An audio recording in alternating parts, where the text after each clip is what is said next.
दोस्तों नमस्कार। कल ऑपरेशन सिंदूर में जो चर्चा हो रही थी उस पर हमारे प्रधानमंत्री नरेंद्र मोदी ने संसद में भाषण दिया।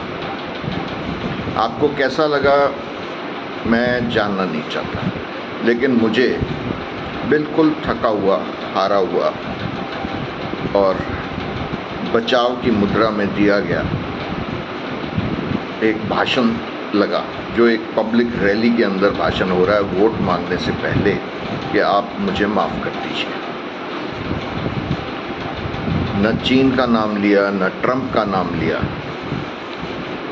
सिर्फ विपक्ष विपक्ष और विपक्ष। नेहरू जी उनके भाषण का अहम हिस्सा होते हैं। सारी गलती जैसे नेहरू जी की हो। अगर नरेंद्र मोदी ने नोटबंदी नहीं की होती तो भारत के अंदर नौकरियों का अकाल नहीं होता, आर्थिक व्यवस्था बहुत बेहतर होती। डॉक्टर मनमोहन सिंह साहब जो अर्थव्यवस्था मनमोहन सिंह साहब ने दी नरेंद्र मोदी को, वैसी अर्थव्यवस्था शायद किसी भी प्रधानमंत्री को नहीं मिली। और नरेंद्र मोदी इतने असफल प्रधानमंत्री साबित हुए, उसको नहीं संभाल पाए। खैर, हम वापस ऑपरेशन सिंदूर पे आते हैं। 26 लोगों की शहादत नरेंद्र मोदी भूल गए। हंसी ठहाके मौज मस्ती। पहले दिन से जब ये हमला हुआ, मोदी विदेश से भारत आए, आके सीधे बिहार चले गए चुनावी रैली करने।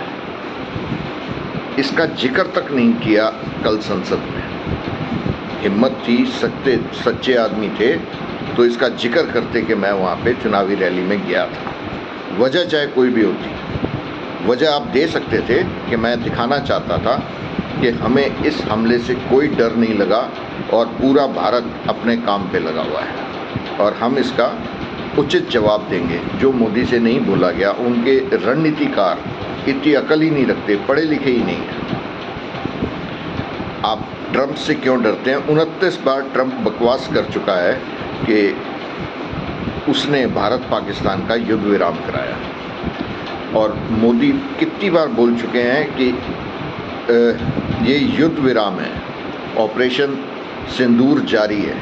अरे जारी है तो आप जीत कैसे गए? अंत तब होता है जब आप विजय प्राप्त कर लेते हैं। तो आपने तो अंत पहले ही घोषित कर दिया, यानी मिली भगत थी पाकिस्तान के साथ आपकी।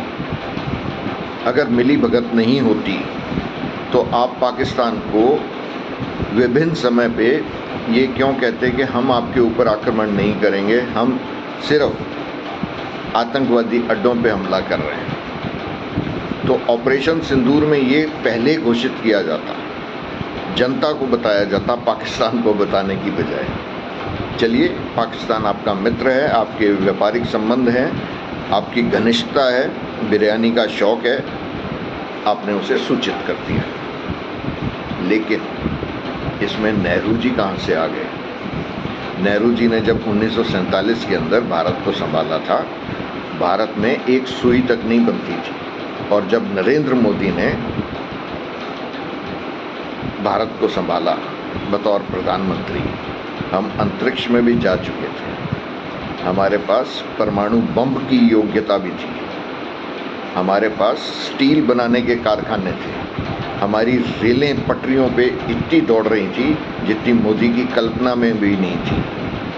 हमारे जो हाईवेज थे, कश्मीर से कन्याकुमारी, गुजरात से मेघालय तक, सारे हाईवे थे।